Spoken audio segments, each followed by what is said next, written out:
Okay, so this was brought up to my attention, and I thought it was a good idea. So to create how to use Excel for binomial probability distributions. That way you can do this on your homework to do it, but you still kind of need the calculator that I'm talking about. So, and you're going to have an Excel project for this anyway, so might as well create it so you can work on your homework this weekend. So here's a problem we did in class. I just want to do it again here and create this in Excel. So here it is. I have a survey found that approximately 37% of college students have changed their major at least once. In a sample of 30 students, find the probability that exactly 10 of them have changed their major. So we're finding the probability that exactly 10 of them have changed their major for part A, and then part B, find the probability that less than 10 of them have changed their major. So I want to create a probability distribution, and that's one of the powers of Excel. So it can create probability distributions fairly easy. So let me make some column names here. This is supposed to be P of X. So we got X and then P of X, right? So X my discrete random variable and P of X my probability of getting X. So I want to enter in all the possible outcomes here, and X is the number of students I get that have changed their major out of my 30. So I could get 0 students that have changed their major in the 30 students I pull. I could get 1 and 2 and 3, right? And I don't have to type this into Excel. I could just simply kind of hit Control and come into this corner where the box is, hit Control, and a little cross will come up, and then pull this down. Hopefully this works for me. It didn't work for me before. It's kind of acting slow with this recording that I'm doing. I'm going to stop there for a second, see what happens. Okay, and then I'm going to continue it on. Let me scroll down for a few more. So let me hit Control and continue it on. The program's kind of creating a problem with this. Okay. So I got all my possibility outcomes of getting 0 out of 30 students having not changed their major at all, right? 0 students that none of them have changed their major, right? So 0 students having changed their major. 1 student having changed their major of the 30, and so forth and so on. Right? 11 students having changed their major of the 30. So these are all my possible outcomes of this group.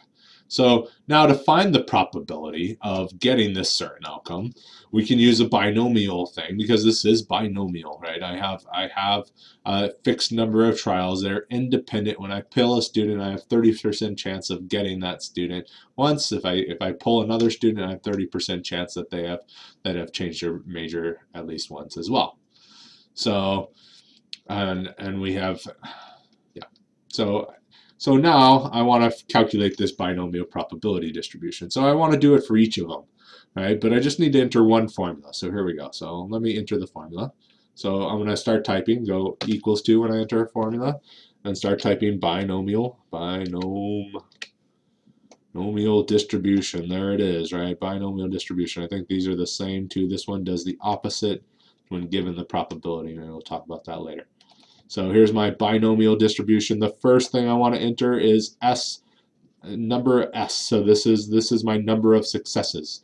This is the column that's right next to me. So my number of successes, my number of people that I found that have changed their major at least once is this. So I select that one for it. I hit comma, and then I'm into the trials. My number of trials is exactly 30 all the time. So I'll enter 30 in this case, right? It's the number of students we're taking in the sample. For my probability of S, for my success is the college student have changed their major at least once, is 37% or 0.37. And then last but not least, I want to tell it whether it's cumulative or not. In this case, I'm creating the whole probability, so I'm going to say false. So false. We can use the cumulative part if we want to, but it's a little bit more difficult in here. So I'm just going to say false, and we'll create a normal probability, binomial probability distribution. So there's the probability. This E thing means 10 times 10 to the negative 7th power, right? Dividing by 10 7 times to this number that's given. So a really small number. So all I need to do now is pull this formula down. So I'm just going to come into this corner and pull it down, and it'll copy the formula and copy it into the right place, and it'll change as it goes down. So here is my probability distribution. Now all I need to do is answer the question. So if I wanted to find the probability that exactly 10 of them have changed their major, that's P of X equaling 10. So exactly 10 have changed their major.